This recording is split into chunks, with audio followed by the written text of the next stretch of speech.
Gano'n mo siya kamahal? Gagawin ko po yung lahat para sa kanya.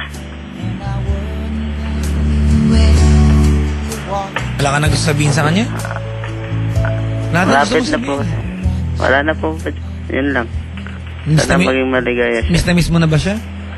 Nakikita naman kami palagi. Yun naman pala eh. Yun po. Sige. Tagtsagayin mo na lang kapatid ha. Apo. Mahal mo, wala tayong magagawa eh, di ba? Apo.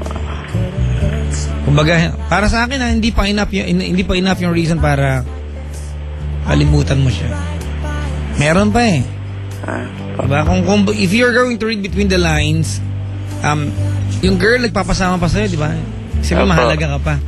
Feeling ko, ito pakiramdam ko lang to ha, kung sinasabi mo sa akin ng mga ka-textmate siya, nag-play safe lang siya, di ba? Ayaw lang niya ng boyfriend para magkaroon siya ng kalayaan makipag-textmate. Yun ang tingin ko eh.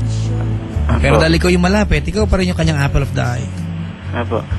So, gano'n na lang. Tsagain mo na lang. Sana, balang araw, ma-realize niya na ikaw talagang karapat-dapat sa kanya. Kung ikaw man yun. Hindi ko po kasi makalimutan, Papa Jack eh. Mahirap na, kita mo araw-araw. Marami na kaming pinagsamahan. Sa palengke, iba no? Hindi po. Mamasyal. Saan? Saan ka mamasyal? Malayo, sa mga Alabang. Sa Alabang pa yung pupunta? Sa mall, opo. Saan sa Alabang? Star Mall po.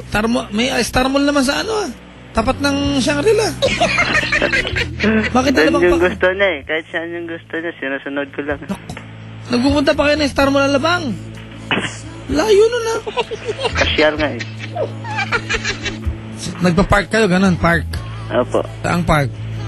Doon sa... Memorial Park. Ha? Hindi po. Hindi. Salamat sa pagtawag, ha? Sige. Thank you. Sana lang madaling panahon, magkaigihan na yung relasyon ninyo. Opo. Salamat sa pagtawag. Sige po. Sige, thank you. Thank you po. Kaya mga kaibigan, si GR